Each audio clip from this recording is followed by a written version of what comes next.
if I'm competing with, I mean, it's a commodity space, right? Like everyone has roughly the same tools, to sell. So if that's the case, it's speed and quality of service is magical to me. So if the three of us are brokers and I can get back to a customer with a quote that is proper, absolutely the best thing for them, both like coverage wise as well as price, and I can do it quicker than you, I win every time. It just is what it is, right? Barring me being the total jerk. But like, I mean, the reality is like, if it's about speed and it's about quality, technology will help you win every time. And that's what a broker should expect from the organizations that they work for. Just give them the tools, set them off, and let them be the best advisors possible based on this information.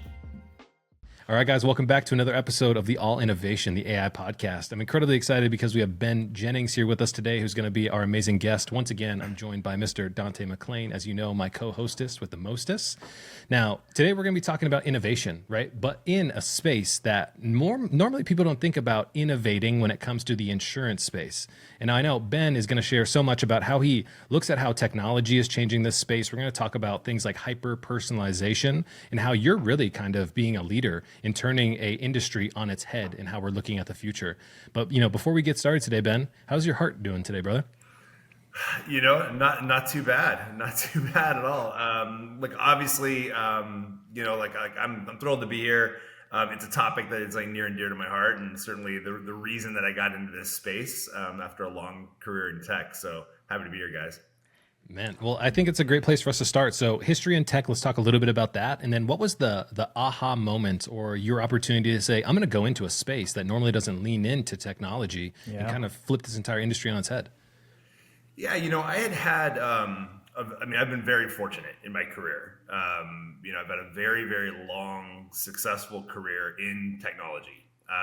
Really kind of grew up in the evolution and the wave that came through the Silicon Valley in the early 90s through the 2000s, and was very fortunate to be kind of riding multiple waves of innovation from the early days of networking. This is before either of you guys were probably even in the workforce or born, maybe. But really, going from 10 megabit Ethernet through fiber all the way up into the kind of the managed service space, that whole evolution and that acceleration of tech, I was very fortunate to be a part of. And as my career kind of continued to develop, I was always looking for a space that was, one, disruptive, two, kind of pushing the envelope, and three, really centered around solving very practical problems that were facing customers and people that were using the technology themselves. And so whether that was connectivity in the early 90s or whether that was managed services when the dot-com boom exploded, or outsourcing and BPO and that sort of thing kind of in the latter part of my career, when I got into this opportunity, what really struck me was, I had been with the same organization for 16 years, had a great run there, a lot of success, had taken that company public, scaled it to a very large global organization. And by the end of that run, I was kind of looking around for the next big space that needed transformation. And it's hard to find, actually. It's very difficult to look at old traditional industries that haven't really fully embraced technology in a meaningful way and use that technology to dramatically change the way that they engage with their customers. Mm-hmm. That's why I found insurance. And that's not to knock insurance, but it's an amazing industry, actually. But it is so rich with data, which is problem one, has a very loyal, in some ways regulated, mandated customer focus. And then for one reason or another has almost fought the embracing of pure tech AI innovation in a way that is meaningfully impacting the customer itself. And so that kind of confluence of need and opportunity got me to Embroker, met our founder, met some of our board members who all were these like-minded individuals, really acknowledging the lack of that innovation in the space in a meaningful way, or even almost the pushback in it. And that challenge was super attractive to me. I'm really interested, Johnson. Yeah. Go ahead, brother. Yeah, well, they say, as you're talking, I was thinking, they say history doesn't repeat, it rhymes. And so I'm curious, like with your take on seeing different cycles, right? What do you feel in particular about insurance was like what made it ripe for disruption right now? Yeah, it's the thing that makes it ripe and the thing that makes it frustrating that I actually fully underestimated. Unlike technology where you're running at the speed of light, folks are quick to make decisions. You can pivot, you can adjust, you can evolve very, very, very quickly. The insurance industry doesn't have that luxury. It is a very old industry first, with a lot of very large, complex organizations that have been built on process and an old method of doing things for the most part. And that kind of proliferates the entire industry, but also pushes back with this inertia of like slow pace, anti-risk. I mean, it's just the very nature of the industry, right? There's not a big, you say insurance and risk and it's like avoid one at all costs.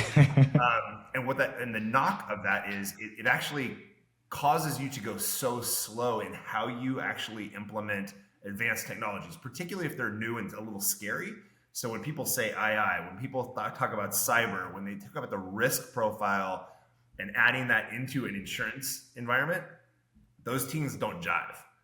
And to me, that screams opportunity when you have that kind of friction. I think in order to take advantage of that opportunity, sometimes you have to be incredibly patient as well. So I'll give you an example of why I know this. So in 2014, I started a telehealth company. Right? It just so happened that I was working a dead-end job in the summer. I came home one day and was like, hey, Pops, who was a healthcare executive in the past, I want to create a company. And then we found a new legislative bill that was released that said your doctor in the state of Nevada can have a face-to-face interaction with you like we're doing today over video, and they can be reimbursed as if you're in the office. My alarm bells started ringing. I was like, this is the future of what healthcare delivery is going to look like. Started going to these large established systems and saying, hey, what about using video for follow-up appointments, emergent type issues? When you don't have to touch the patient, being able to service them virtually makes a ton of sense. Guess what? People laughed me out of that room until a catalyst came, known as the pandemic in 2020. Then all of a sudden the phone started ringing and people were like, hey, are you guys still doing that thing you talked about 6 years ago? So how do you kind of think about the importance of patience in waiting for the marketplace to be ripe for disruption? Yeah, I think, look, there's an inevitability to technical innovation, period. And you can either embrace it or you can be out of business. I mean, those are, in my opinion, those who lean in and are bold like you were, it is this a little bit of this kind of the mix of timing and just being in the right place, right? I do think in insurance, because they have such a rich knowledge base of data, and so much of what they do is about waiting for probabilities to actually manifest into reality and seeing what their bet becomes over the course of many years. It just has this slowness to the way that it operates. That does not mean, though, that you can't add really rich technology to that environment and make decisions quicker, make the experience of buying insurance better for customers, and actually be better at predicting the needs of a customer on their behalf. So if you just flip it a bit and stop thinking about yourself as a company and avoiding risk on your part, and really think about the needs of the customer, that gives you these like windows into opportunity of embracing tech and pushing that out into your environment, which I thought was an incredibly exciting opportunity for us as a business. When we start thinking about like transformation within insurance, AI comes to mind, obviously, which comes with its own, excitement and fears. Yeah. Like, how are you combating the industry's fears around AI, and what do those even look like today? Yeah, look, I think everyone, I think it's a lack of knowledge for the most part, and I do think that people, particularly call it 2-3 years ago, in the early days of this, thought that this was going to be the Terminator movies, and that was how. I just don't think they knew enough. To me, AI is such an exciting opportunity, particularly in the insurance space, to do a better job of making decisions from a place of an educated, heavily data reinforced place, and then putting those into practice on behalf of the customer. If I'm a customer and I'm trying to buy insurance to avoid a risk situation actually manifesting itself in reality, How can you help me protect myself? Well, if I have access to 300 years of data and I can compile that into a fixed decision for that particular customer and their unique situation and get that to them in a meaningful way and then iterate on that over their journey as a customer and things changing in their environment, that is hugely valuable to me as a buyer. If I'm a small business owner, if I'm a tech player, I can look at 5 million different data points and then react to that and alter my risk, like how I'm thinking about that. That's great. That's exactly what AI should be doing. Help just digesting acres of data and pushing that into action. And the insurance space is perfect for that. And don't we think that this is kind of where even consumer expectations and behavior lie today? I mean, the world that we live in, right, from the ads that we see, from everything that comes to our doorstep is hyper-personalized to us. We had a guest recently on the podcast, a guy named Fred, who's the CEO and global leader of a company called AI Imagination.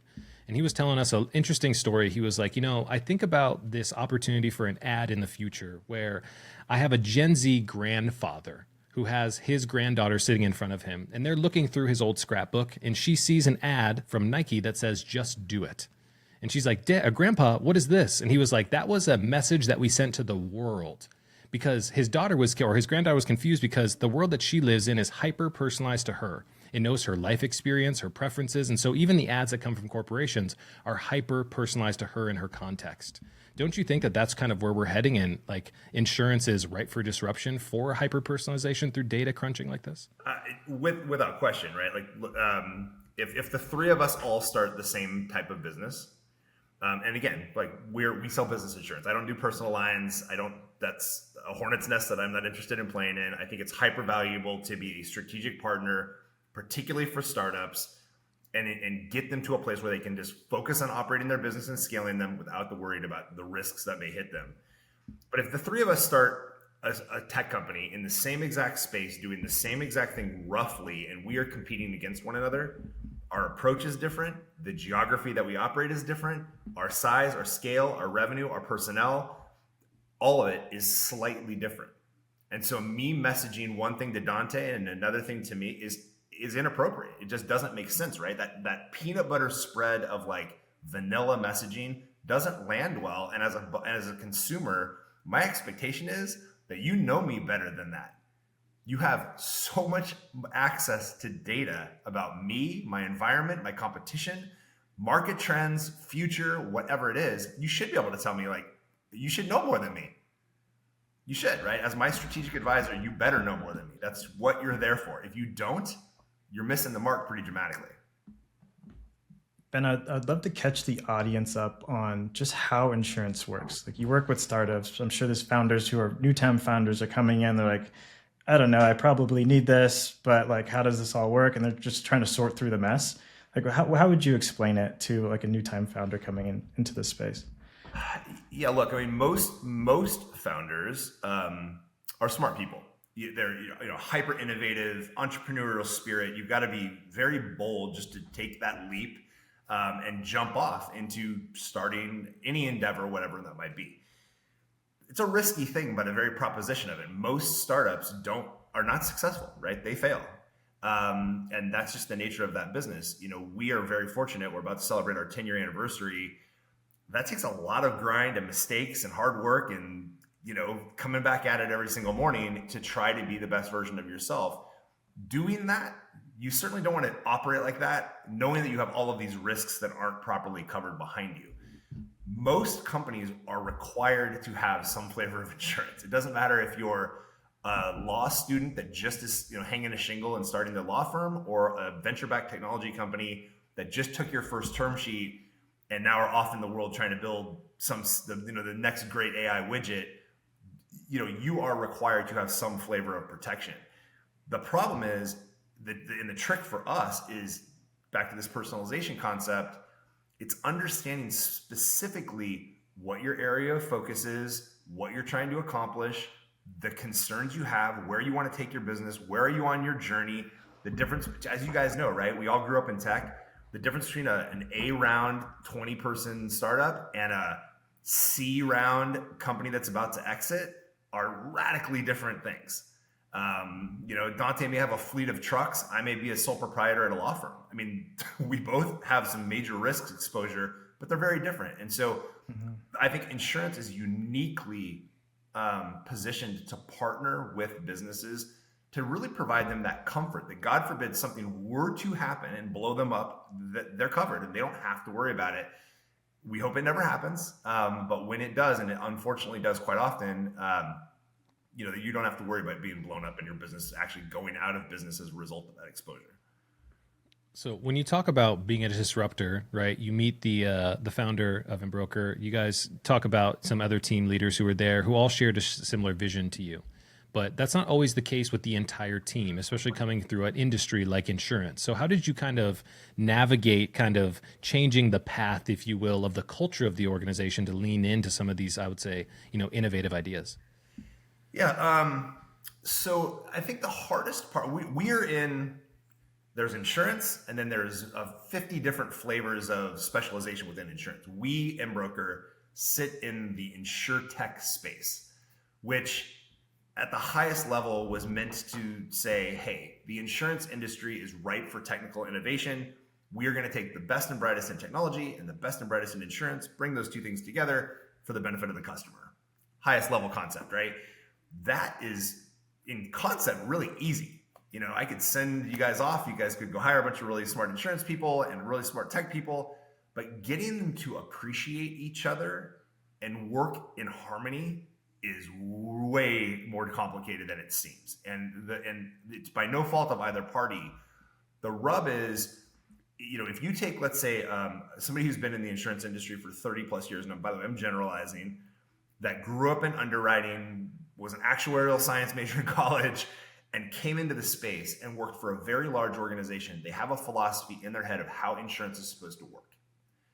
In a lot of cases, and this is, I think, changing pretty radically now, based on technology, there are folks that are pretty anchored in the old way of doing things. A human underwriter must look at every single thing, make a judgment call based on information, and go through this like very painful process. And that takes time.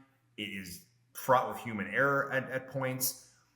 And so like you have that mentality, and then you have technology people that are like, it's just ones and zeros, no big deal. It's just a big spreadsheet. We'll fix it. Okay, well, that's dramatically simplifying an industry that is very complex and has existed for hundreds and hundreds of years very successfully.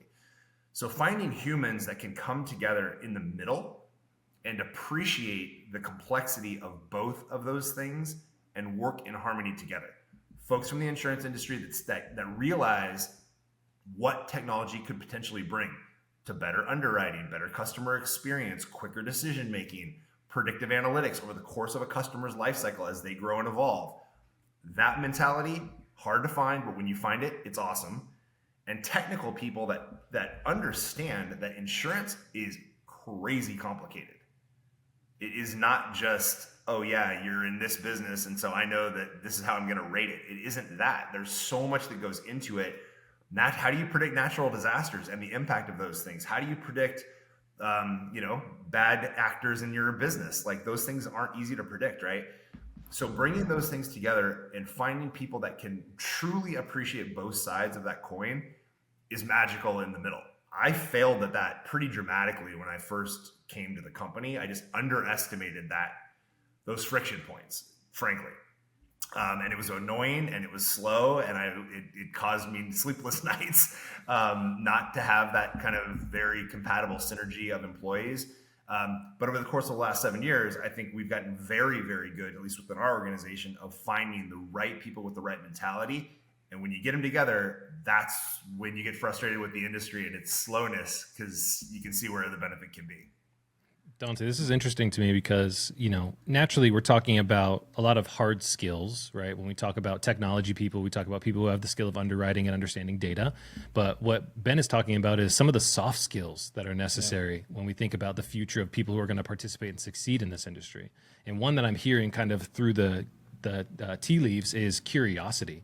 Ben, how do you kind of think about the skill set of curiosity as being something that's going to be helpful for people being successful in this space? Yeah, well, I mean, just generally speaking, regardless of whether it's the insurance industry or other, I think the most interesting people I've ever met are the ones that ask a ton of questions, are open to feedback, like to be wrong and proven wrong and adjust and can digest that, and are always asking questions, always pushing the envelope, always saying, how could we do it better? Where could we improve? How do we make the customer experience better? And constantly thinking about, we have this concept inside of Embroker of like, look, clean sheet of paper. I know that's how they did it before. That's how XYZ big company does it. But how would we do it better if we had a clean sheet of paper? That is our mentality. And so that innate sense of curiosity and the Rubik's Cube of fixing things for the better is, I think, hugely important, and something that I find that, like, you guys probably do too. You're at a cocktail party, the most attractive people and the most interesting people at the party are usually the ones that are the most curious. I love that.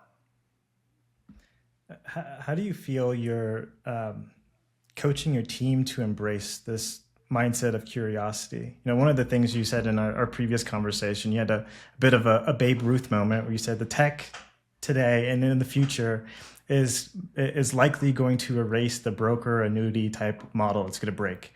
What did you mean by that exactly? Yeah, what I didn't mean, because I don't want to be jumped in the parking lot, is that I'm planning to eliminate all brokers, because that is not what I'm saying. What I am saying is, like, look, I think the general concepts in insurance, whether it's underwriting, traditional brokerage sales, traditional distribution models, go to market for the carriers, the way a broker receives a quote, all of that is going to get turned on its head. That curiosity of disrupting the traditional flow of policy creation to customer actually owning and using it and benefiting their business, that is going to radically change. It just will, right? The way that it has been done in the past, there is too many hands touching it. There is too long a period of time where proper decisions can be made.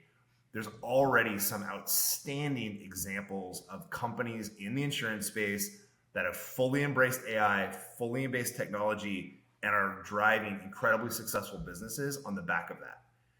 I think even if I'm a broker, I absolutely want AI. If I'm competing with, it's a commodity space, right? Like, everyone has roughly the same tools, to sell.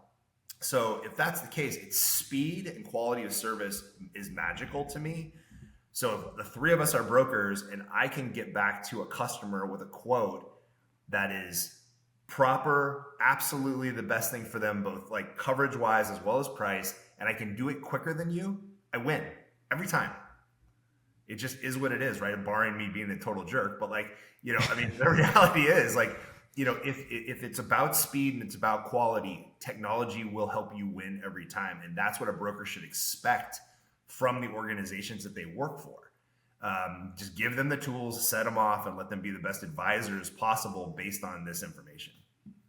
What is the saying? It's like, you shouldn't be scared of AI taking your job, but rather somebody who knows how to absolutely maximize AI to perform their job. Absolutely. They should be teaching kids how to build an amazing spreadsheet and leverage ChatGPT to the hilt right now. Honestly, if you're not, you're handicapping them. Yeah, I just had a conversation that was very interesting with a large education institution, right? These guys are across the country, and I was talking to the head of AI, who's an older guy. He's like in his 60s, right? And he was like, I asked him, like, so how are you going to lead the organization, right, in the direction of embracing technology like AI? I know that there's going to be two camps. People are going to be like, hey, this is the best thing ever, or hey, this is going to be the end of us, and we don't think that has a place here. And he said, my biggest thing that I have to do is help reinforce what the culture of this industry looks like, because whether you like it, black or white, right, this technology represents a change that is a threat to how we do things in this industry. And if we are not embracing this and building early, we're going to get swept away in everything else that comes at us, and we're not going to be prepared for the future. And it sounds like you kind of have that same stance as well. I probably have even a broader philosophy on it, right? Because I imagine, and I've used this example a couple of times, I imagine being like the last covered wagon salesman in town and being terrified of the car salesman of like, oh my God, like what, what do I do? Like, I'm going to be out of business. I'm never going to get another job. No, you didn't. You shut down your covered wagon business and you went and sold cars. and you probably made more money, and the ride as it expanded was incredible, and there were new jobs created in service and parts and a whole host of ecosystem that expanded from that. I think that there are jobs. I do think genuinely that AI has the ability with bots and other things to completely eliminate certain parts of our industry. Large scale BPOs that have call centers offshore, I think have some serious challenges that they're going to need to embrace in efficiency, in people replacement costs, things like that, that they will need to evolve. Do I think that thousands and thousands and tens of thousands of outside BPO workers are going to never get a job again? I don't. They're going to go do something else.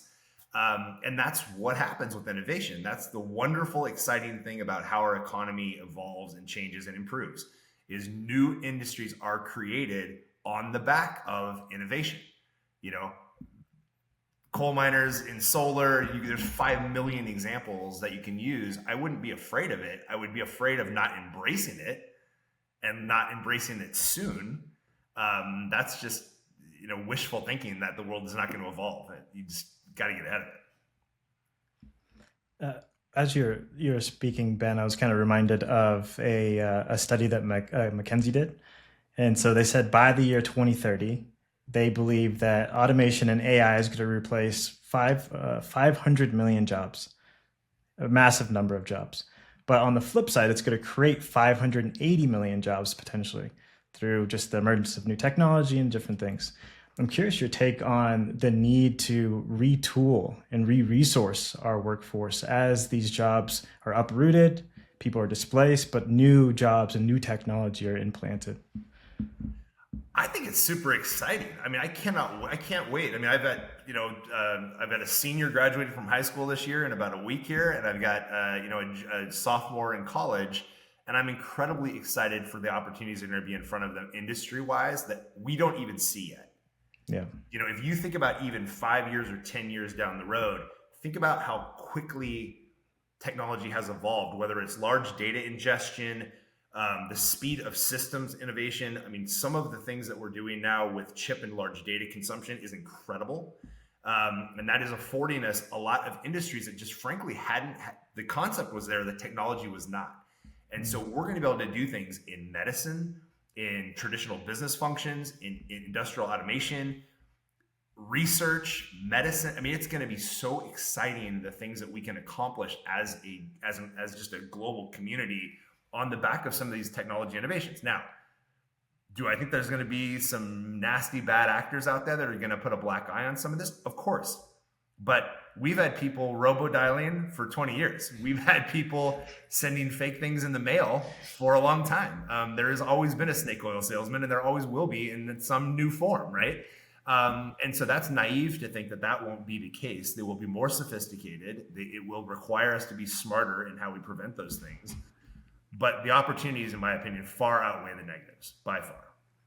Yeah, I'm still waiting on that check from that Nigerian prince. I know. Dude, I'm the same way. I do have an amazing bridge in the middle of Georgia. If you'd like to own it, I can sell it to you. So I have a two-pronged question, right? When we talk about kind of what the future of the insurance industry looks like, I think there's an opportunity, right, to plant your flag around the corner and wait for the industry, the world to rotate, and now you're established and waiting. So how are you kind of thinking about the younger generation of the 20-somethings, the early 30-somethings, who are now starting to be those early founders who are looking for insurance that optimizes their preferences and consumer behavior, convenience, being able to sit on the couch, being able to frictionlessly engage with, a broker like you guys?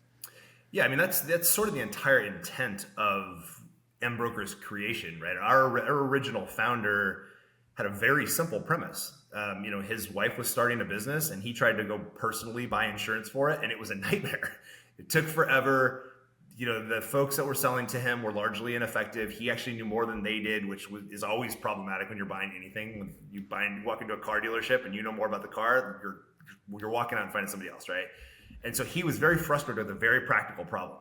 It's too complex, it's too slow, and it should be easier for me as he is much younger than I am, to actually purchase in a way that is consistent with everything else I do. I do my banking online. I purchase my personal insurance online. I pay my mortgage online.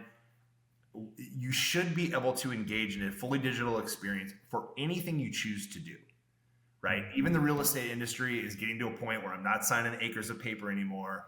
I'm moving to less of a wet signature philosophy and doing a lot more online, and people are accepting that. And that should have happened a long time ago. The insurance industry will evolve to that. I think from our side, we err on the side of customer centricity and specialization around individual customers, both in the buying experience, profiling them through that experience, and then having the ability to serve them up relatively bespoke recommendations that are tailored to them in a fully digital way. I don't think you're going to be able to get away with like serving up vanilla recommendations anymore. It's like, hey, you want a car? Sure, no problem. Here is your 4 wheels and a steering wheel. No, like I asked you, I need a truck, like I need a sports car, whatever. You have to be able to tune your recommendations digitally and quickly, and then apply in the insurance industry, apply the right set of policy types and products to those needs, because not all policies are created equal. Some are more expensive, some have different like provisions, and some are appropriate or not appropriate for a customer. The most tragic thing is when somebody thinks they're covered, then something happens, and they realize that all along they thought they were covered and they were paying for the wrong thing, and they truly aren't. And the insurance company then does not help them get through that really painful, traumatic time, and it dramatically impacts their business or puts them out of business. That is heartbreaking. And so, we are trying to avoid that at all costs. Brokers, I think, do a very good job of trying to meet that need. But humans are quite, their experience, their expertise, no one is great at everything. And so if the three of us are specialists in insurance, the three of us are probably wildly, deeper knowledge bases in particular things, can't be good at everything. And so you have that disparity in what you get, what you're advising, and we're trying to avoid that. Does that experience, which we've all heard about, right? I think about natural disasters as an example. People who live in Florida or California, there's an earthquake, there's a fire, right? Yep. They don't have the appropriate policy to cover them in their time of need. So does that change the role and the expectation that the broker plays in someone's life when it comes to insurance? Do I need to dig deeper into what we know that you understand as the consumer?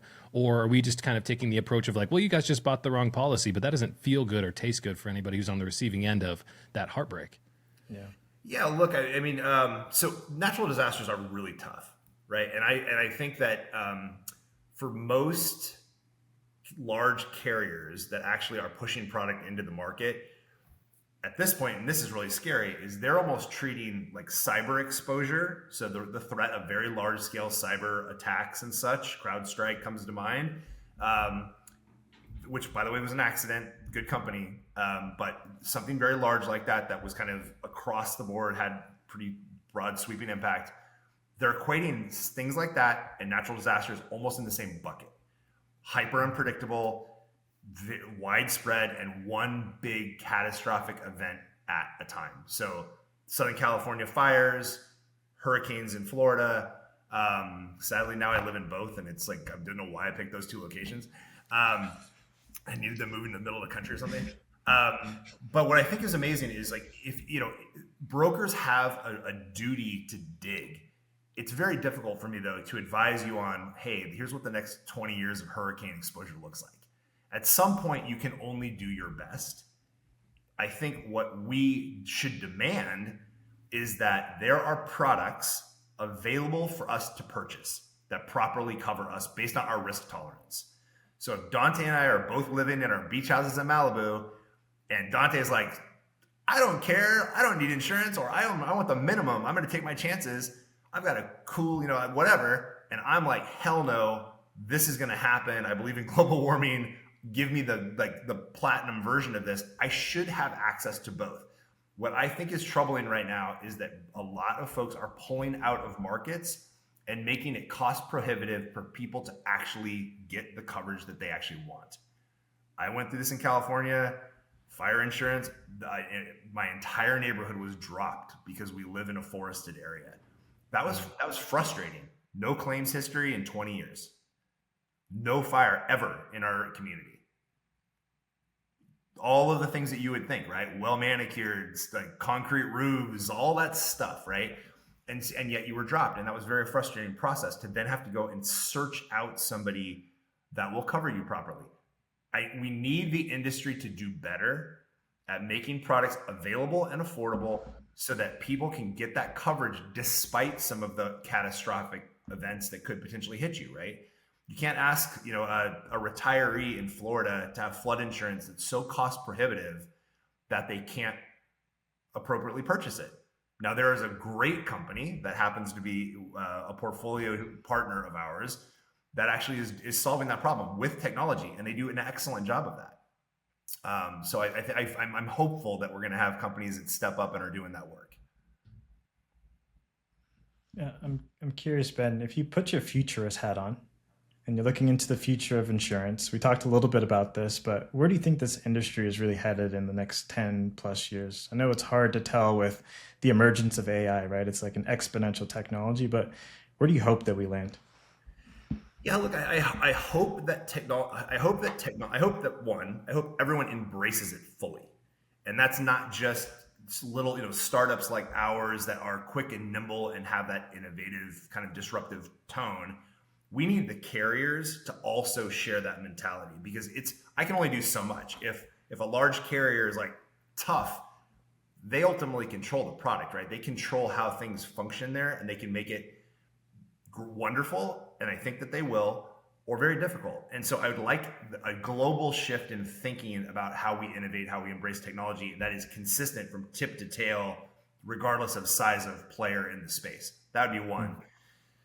Two, I think we've got to be able to have more dynamic change and quicker change in the business.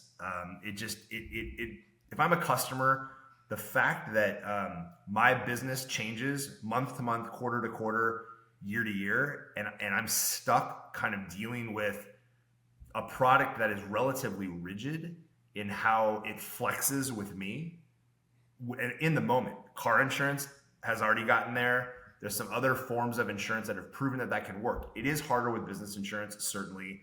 But I'd love to see us get there, where we had this custom tailored flexing philosophy of how we underwrite and how we think about risk to cost, and then delivering that down to the customer. That would feel better to me as a business owner, to know that, like, hey, look, like, we've been squeaky clean. I know I'm going to get a little bit of dip in my premiums, or hey, like, you know what, like, we blew ourselves up this year. We know, but have that be dynamic.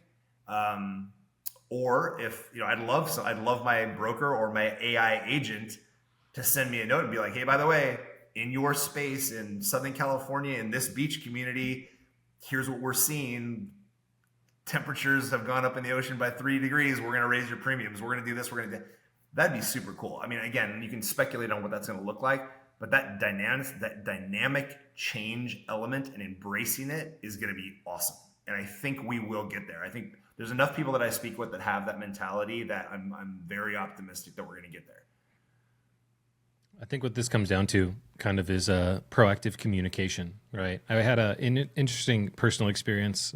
My girlfriend's younger sister was talking about her insurance rates going up. And she was like, why are they raising my insurance rates other than just the mail that says you're going to go from $450 a month to $466?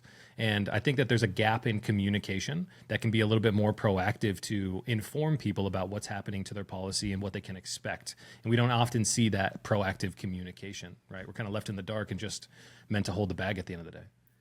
Yeah, I think it's difficult for a consumer, and particularly in consumer insurance products, everything from your health insurance to fire, auto, whatever it might be. Companies are rating people now based on drone surveys. Hey, I flew a drone over your neighborhood, looks sketchy, we're going to drop you, or we're going to raise your rates, or we're going to do whatever, right? I mean, that sucks. You've been a good customer for a long time and something happens, or you live in a high accident community based on whatever it might be, and you end up with your auto insurance going up based on the relativity of other people being poor drivers in your area. That is just kind of like ratios and probability, right? Impacting you. But I agree with you. It should be more transparent as to exactly why that is the case and how you as a consumer of insurance can impact that for the positive. So, hey, what do I need to do? My mother is 80 years old. Her insurance company said, hey, look, like, you want your fire insurance to even stay here? No problem. Clear cut your backyard. Get those bushes down, do this, do that. And so she implemented that and they kept her. I think the same can be true with business insurance. There's other things, there's other opportunities there to partner with third parties that could do consultative work inside your organization to help you lower your insurance rates or at least maintain them, which is a really interesting kind of affiliate model of how you can actually then, help others. And I think brokers will have the opportunity to do that probably for their own benefit, which would be exciting. I want to take off our business hat, our CEO hat, and I want to go back to an earlier conversation, which I was super interested in. You've got a son who's about to graduate for high school, right? Yep. We recognize that the job industry in itself is being turned upside down. It's on its head. And over the next 5 years, let's say, if they take their time going through college, right, they're going to be in a completely different job market. What kind of conversations are you having as a dad about helping the younger generation be prepared for this transition that's happening in their future of work? Yeah, I'm in a little bit of a weird situation because my son is a baseball player, and so the only conversation we have is like, when and who is he going to play for in professional baseball? I love that. So it's more grounding him in the reality of what the real world looks like. But no, like, look, both my sons are very practical. I think the thing that I have harped on with both of them is, and this sounds a little naive and short-sighted, but we all fall into the trap of money. And we all, particularly where you have folks that have opportunities that get into an industry, start making money, and get trapped into this lifestyle of like, whoa, I need to make X now to support my lifestyle. And I hate my job and I'm stuck in this space. I became a lawyer, I became a doctor, whatever it might be. I got into tech sales, which is my case. And you're stuck there based on what kind of glues your lifestyle together. I really push on my boys to really evaluate the things that they care about in their lives, where they see and impact that they can have into our society as a whole, things they like to talk about, things they enjoy doing when they wake up in the morning. Go find a way to make money doing that. If you're not a billionaire, that's okay if you wake up every morning and you love what you do. I admire teachers more than anything in the world. I have a really close friend that's had a career in the military, and he has had a wonderful life, incredibly successful. I have friends that are lawyers that are district attorneys, and they could have gone into corporate, but they love doing what they do. That love of your career is so critically important to having a happy life. And so that's really the message that I push on my kids is focus less on the cash and more on the enjoyment, because once you get the cash, it's hard to go back. No one likes to eat ramen, but when you've had a steak, ramen really sucks. But at the end of the journey, we also often look back and we hear the most successful people talk about those early ramen days or the days that they wish they could go back to. Yeah. You know what I mean? So it's like the enjoyment of the process is super, super important. Yeah, for sure. And everyone should have those ramen days, right? I mean, that's why you appreciate the things that you work hard to achieve. It's difficult when you've never had to work hard for anything, and then all of a sudden you're like, man, I'm 40 and I don't really enjoy anything I'm doing. It's like, well, yeah, because you've never really explored like what you care about. And look, that's a generalization. I think that there's a lot of people that know exactly what their path is and never make a mistake and have wonderful careers, and I admire them for that. That certainly wasn't my journey, but I think it's amazing. So Ben, we have a tradition here on the podcast, right? We end by having our previous guest ask you a blind question, okay? Oh boy. So here's the question for you.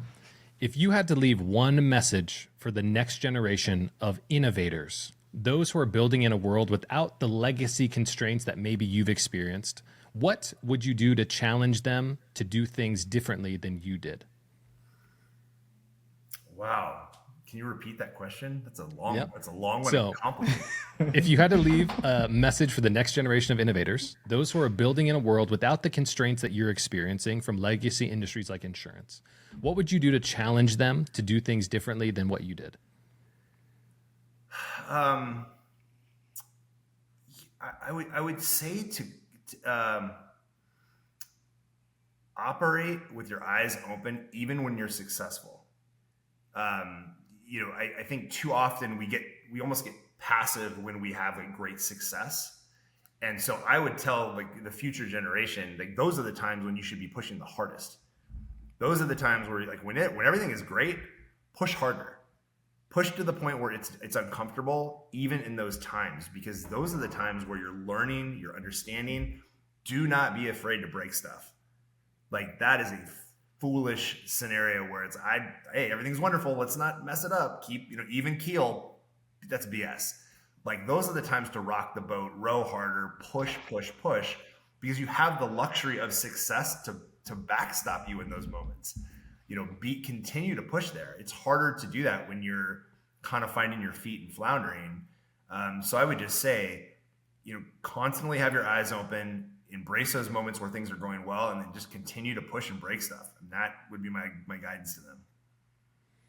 Ben Jennings, awesome podcast, man. Thanks again for joining us. We really appreciate it. Everybody who tuned in, watched, and listened today is definitely thankful that you were on the pod. And thanks for being an innovator in such a space that needs disruption, man. We really appreciate it. Appreciate you guys. Thank you so much. It's always great to see you guys.